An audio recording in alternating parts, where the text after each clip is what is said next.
Assalamualaikum. Anda sedang menonton Sekilas Fakta 28 Jun bersama saya, Kemilia Nur Azlan.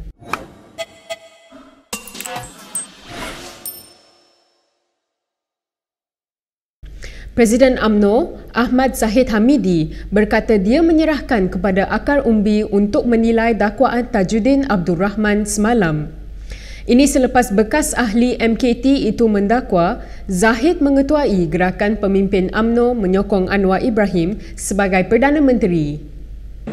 Bagi saya, apa saja yang dinyatakan oleh beliau, sama ada ianya tidak benar ataupun terdapat sedikit kebenaran, saya serahkan pada ahli-ahli UMNO, terutama di akar umbi, untuk membuat penilaian yang sewajar.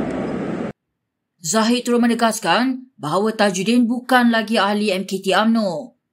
Sementara itu, Zahid berkata dia tidak tahu menahu berkaitan dakwaan Tajuddin mengenai terdapat usaha sekumpulan pemimpin parti yang mahu memujuknya berundur. Maka, jika sesuatu permintaan itu mahu dilakukan, ianya itu ada peraturan parti yang memboleh atau tidak membolehkan seseorang itu berada di sesuatu jawatan. Tajuddin semalam mendakwa antara pemimpin kanan yang terlibat dalam usaha mahu mendesak Zahid berundur termasuklah Najib Razak dan Khalid Nordin serta diketuai oleh Timbalan Presiden Muhammad Hassan.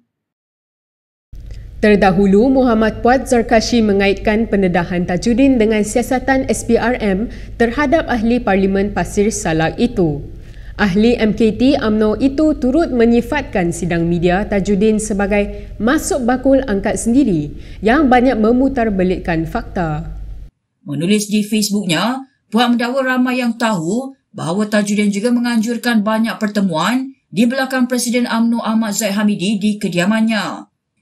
Puat juga berkata, Tajuddin sebenarnya takut dengan siasatan SPRM terhadapnya berhubung isu salah guna kuasa sama seperti yang berlaku terhadap ahli Parlimen Kuala Langat, Xavier Jayakumar. Kecaman Puat itu sebagai tindak balas kepada sidang media pendedahan Tajuddin semalam yang sebahagian besarnya menyerang kepimpinan Ahmad Zahid. Tajuddin semalam mendesak Ahmad Zahid melepaskan jawatan secara baik dan menyifatkan ahli Parlimen Bagan Datuk itu sebagai liability kepada UMNO. Tajuddin yang digugurkan daripada jawatan ahli MKT UMNO mendakwa Zahid sebenarnya mengetuai gerakan menandatangani akuan bersumpah bagi menyokong Presiden PKR Anwar Ibrahim sebagai Perdana Menteri. Sementara itu, Puat turut menyelar pengerusi UMNO Ketiri Anwar Musa yang didakwanya suka dengan pendedahan Tajuddin kerana akan menimbulkan krisis dalam parti seperti kemahuannya sebelum ini. Sementara itu, Setiausaha Agong UMNO Ahmad Maslan hari ini tampil membela Presiden partinya Ahmad Zahid Hamidi. Ini selepas Tajuddin mendakwa Ahmad Zahid merupakan liability kepada kelangsungan UMNO selepas PRU 15. Menerusi paparan skrin yang dikongsi, menerusi ciapannya di Twitter, Ahmad berkata apa yang paling penting tentang kepimpinan seseorang ialah hasil perjuangan mereka. Ahli Parlimen Pontian itu kemudian menyenaraikan beberapa pencapaian UMNO di bawah pimpinan Ahmad Zahid.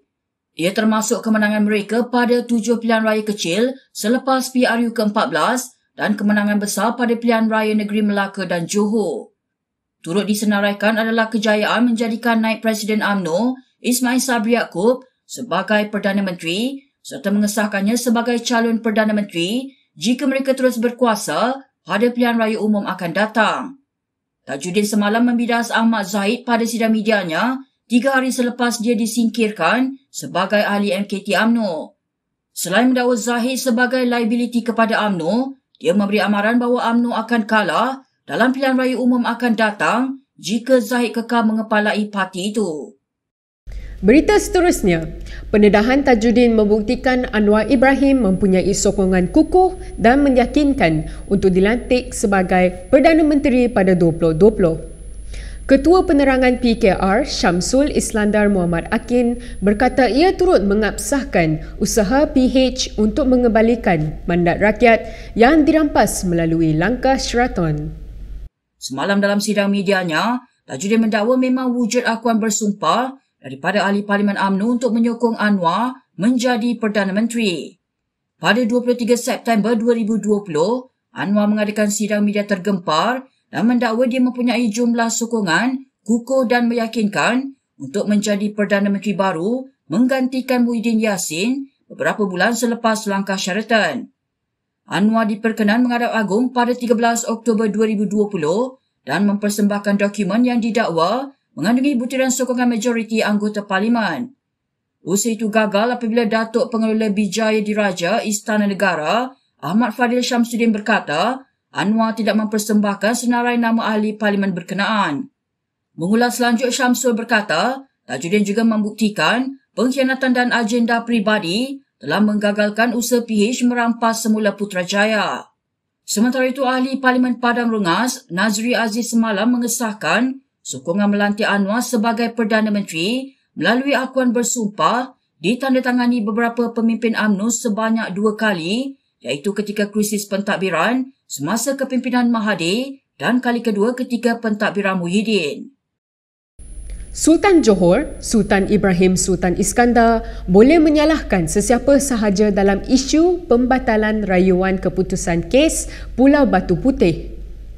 Bekas Perdana Menteri Dr. Mahathir Mohamad berkata demikian ketika mengulas tindakan kerajaan Johor yang menyalahkannya susulan keputusan itu. Dia nak salah siapa pun boleh, tapi dia bukan hakim. Dia sultan. Dia boleh bagi pendapat dia. Di negara kita ni sultan bebas. Dia above the law.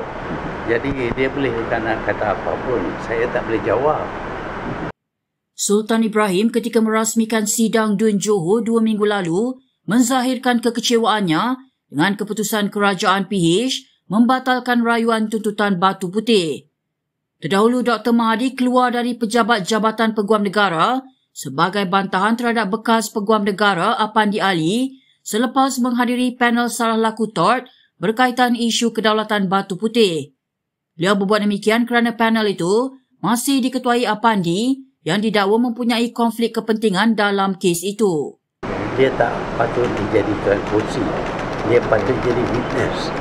But he is appointed as chairman of this thing. This is ridiculous. So because of that, they didn't reply. They didn't explain why. Dia cuma jemput saya datang. Saya datang, tak ada reply. Still Effendi is chairman. So I'm not going to answer to his question. Pengerusi Biro Media Sosial DAP Shahrizan Johan mempersoalkan tindakan pihak polis mengheret seorang bekas senator PKR untuk diambil keterangan.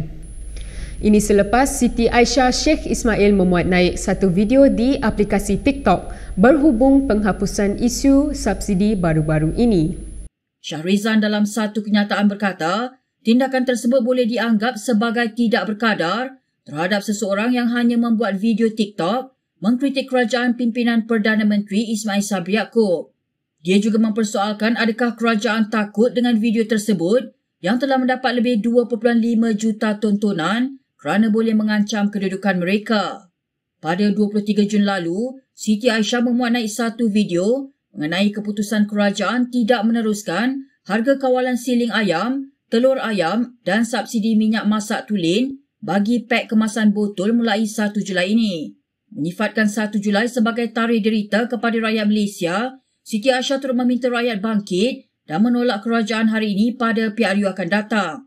Pada 21 Jun lalu, kerajaan mengumumkan bahawa subsidi untuk ayam, telur ayam dan produk minyak masak sawit tertentu akan dihentikan mulai 1 Julai.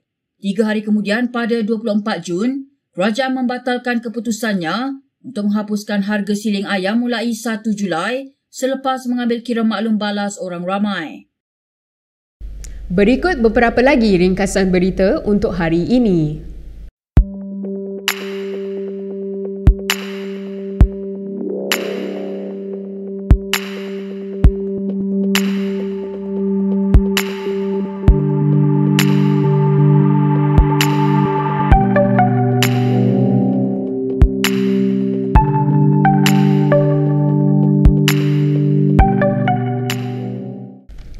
Sekian sahaja daripada saya, Kemila Nur Aslan untuk Sekilas Fakta.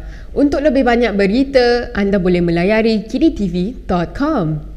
Anda juga boleh mengikuti kami di Instagram, Twitter, YouTube dan Facebook. Salam hormat dan jumpa lagi.